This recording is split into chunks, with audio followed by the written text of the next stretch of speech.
Bien, je viens de créer mon premier compte Danet et je souhaite désormais suivre la procédure pour pouvoir activer la carte santé de ma famille. Remarquons ceci, si je clique sur la carte santé pour l'instant, rien ne se passe parce qu'elle n'est pas activée. Alors, il faut que je suive la procédure que nous avons évoquée plus haut pour pouvoir atteindre l'étape d'activation de la carte santé. Première chose à faire, je veux compléter mon profil. Alors, je vais cliquer sur ce petit bouton et je dois donner les autorisations d'accès comme convenu. Et là, je peux remplir les informations sur mon profil. Vous remarquerez en passant que certains éléments sont pré-remplis vis-à-vis de notre inscription initiale. Par exemple, ma photo est déjà disponible, le nom de famille, mon prénom. Désormais, je peux inscrire mon nom tel qu'il sera visible dans le forum d'année. Je vais être discret, par exemple, je vais m'appeler Fabrice 21 dans notre réseau social.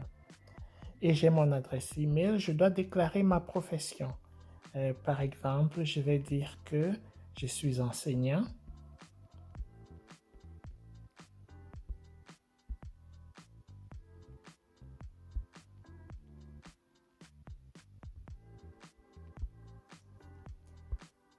La région est déjà disponible. Désormais, je dois rentrer mon adresse. Ici, c'est l'adresse de votre domicile qui est utile. Dans le cas d'espèce, je vais rentrer l'adresse de notre bureau d'année à Douala. C'est à Dokpon.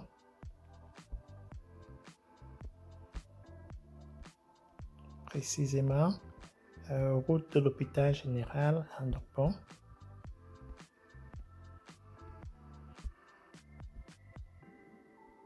Et lieu dit entrée compagnie, mais bon, peu importe pour l'instant. Et c'est très important que j'ajoute ma location. Et ici, nous recommandons de le faire de chez vous. Dans votre salon, vous cliquez sur ce bouton Ajouter ma location et ça va vous retrouver et inscrire vos données. C'est important pour nous parce que ça va nous permettre de vous proposer des médecins de famille à proximité.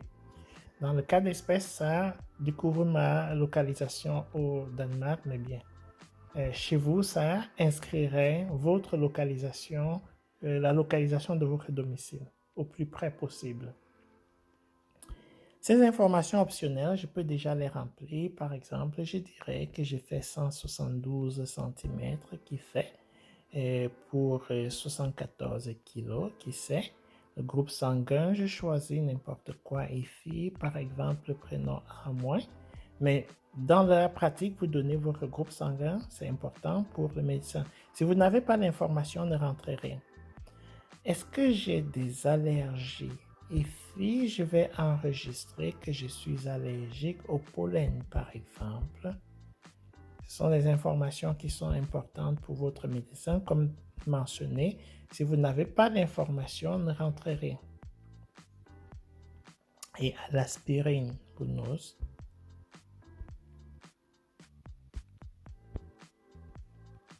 Entrée. Statut marital, c'était déjà défini, je suis marié. Désormais, je dois entrer les pièces justificatives. En tant qu'adhérent principal, je dois inscrire au minimum ma carte nationale d'identité. Et si je suis marié, on va généralement me réclamer mon acte de mariage. Mais si je ne l'ai pas, ce n'est pas grave. Je vais juste déclarer mon épouse par la suite. Là, j'ajoute ma CNI. Je dois donner les autorisations comme d'habitude. Et là, je prends la première image qui est l'image de ma carte nationale d'identité que je viens de scanner, qui va s'ajouter dans les systèmes. Et puis, je peux avancer. Maintenant, je viens de compléter le profil.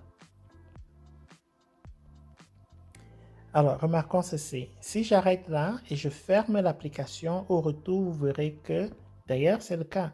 Le gros bouton mettre à jour mon profil a disparu. Il y en avait 4, il ne reste que 3 désormais.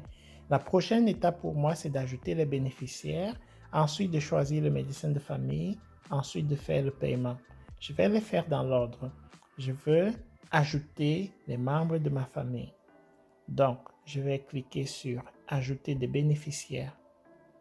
Et ici, je dois ajouter un bénéficiaire, que ce soit mon épouse ou un enfant à charge de moins de 21 ans. Souvenez-vous, j'ai déclaré que j'étais marié avec 2 enfants. Alors, je vais commencer par ajouter une photo. Je peux prendre immédiatement un selfie de la personne, de mon épouse ou de l'enfant pendant que je fais l'ajout. Ou alors, si je dispose déjà de la photo dans mon téléphone, je peux aller dans la galerie pour rechercher. Là, je viens d'ajouter la photo de mon fils, par exemple.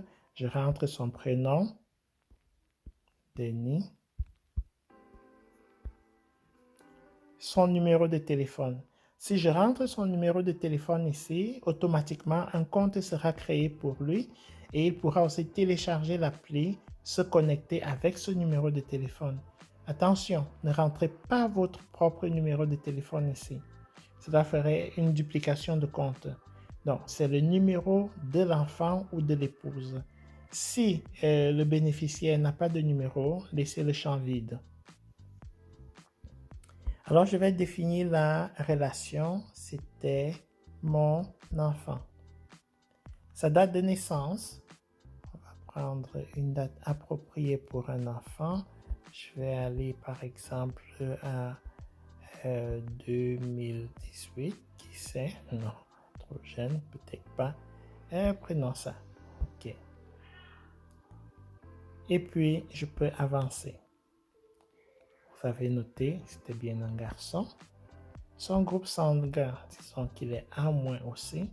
Sa taille, il fait 145 cm pour un poids de 62 kg.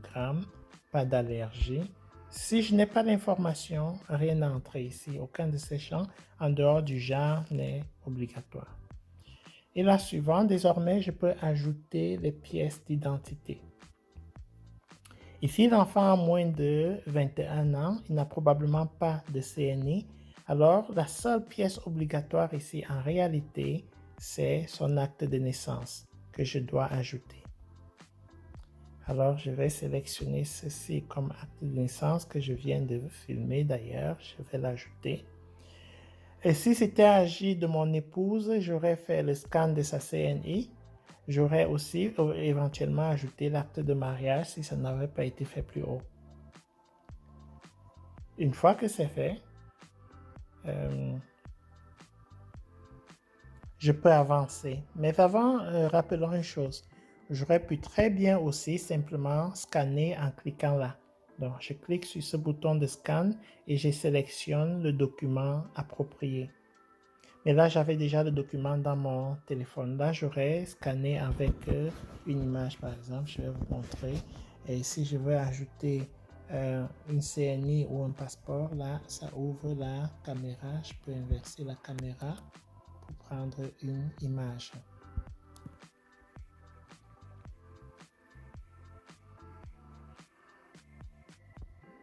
Une fois que j'ai ajouté les documents qu'il faut, je confirme que la personne est bien un enfant à ma charge qui réside dans ma maison et puis je peux avancer.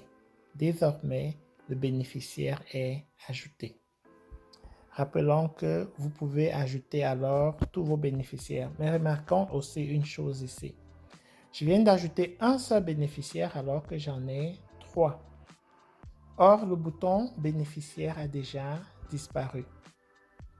Donc, désormais, pour ajouter d'autres bénéficiaires, je peux venir ici, je vais cliquer sur le bouton Ma famille. Et là, vous voyez que je suis présent et puis mon fils Denis est présent. Et là, je peux ajouter d'autres bénéficiaires. Dans le cas présent, je vais ajouter ma fille, par exemple, et puis mon épouse. Commençons par ma fille. Je commence toujours par la photo, bien entendu. Nous allons l'appeler Raymond.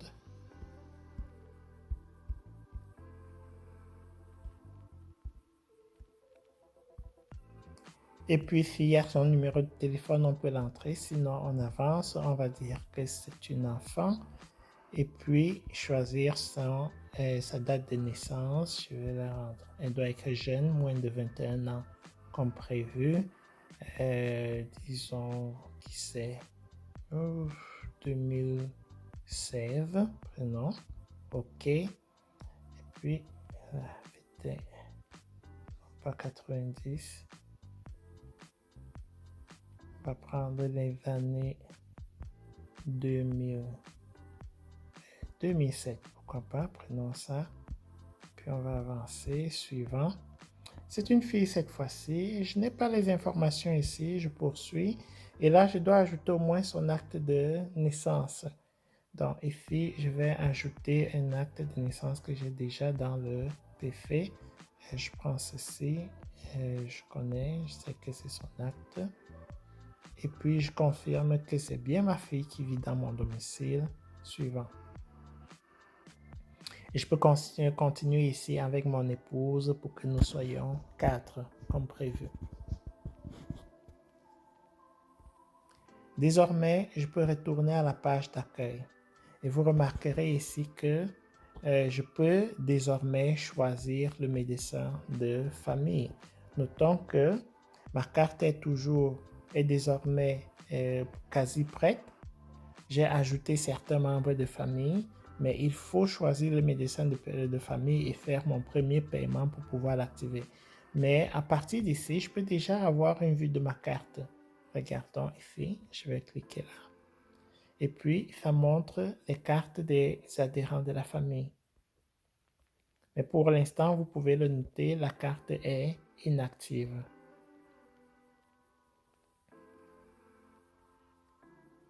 Et je n'ai pas encore choisi de médecin de famille. Par contre, j'ai déjà les contacts de Danette si jamais. Alors, la prochaine étape pour moi, c'est de sélectionner un médecin de famille. Je vais faire au plus simple en sélectionnant un médecin de famille dans l'appli. Ou alors, j'aurais pu appeler Danette et leur donner le nom du médecin de famille qui me suit habituellement ou que je préfère dans un établissement public ou confessionnel de la place. Ou encore simplement demander à Danette, selon ma localisation, de me proposer un médecin de famille. Je vais en choisir un dans l'appli. Alors, je dois démarrer. On me rappelle que je suis sur le point de choisir le médecin de famille et que le médecin de famille Danette, c'est un médecin qui va assurer le suivi à long terme de la santé de ma famille. Ça va améliorer la qualité des soins en fin de compte de ma famille pour que je puisse faire le maximum possible avec les fonds qui sont mis à disposition de ma famille par la mutuelle en cas de maladie. Donc, à chaque fois que je serai malade, je dois me souvenir de commencer la prise en charge par le médecin de famille. Alors, avec ça, je suis prête à démarrer. Alors, ici, je veux sélectionner un médecin de famille et non chercher un spécialiste ou une clinique.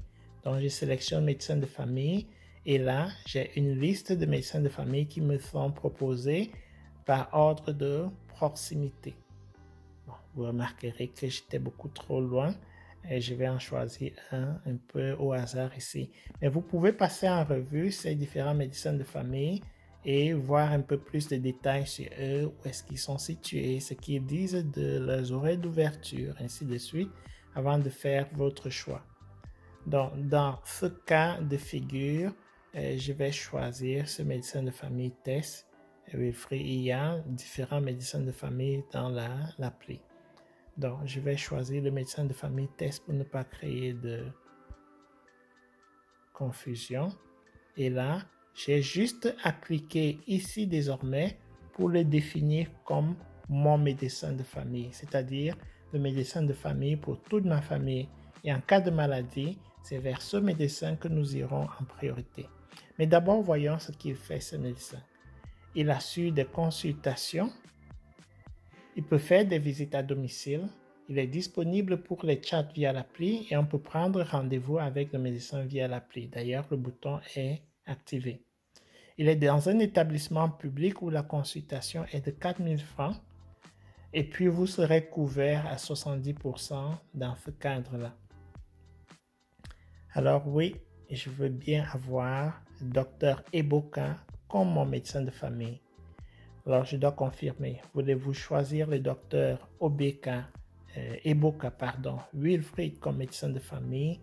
Là, je confirme. Attention, après confirmation, vous ne pouvez plus changer. Pour changer de médecin de famille, il faudra simplement appeler la mutuelle qui pourra désactiver cela dans le back-end. Là, je vais confirmer.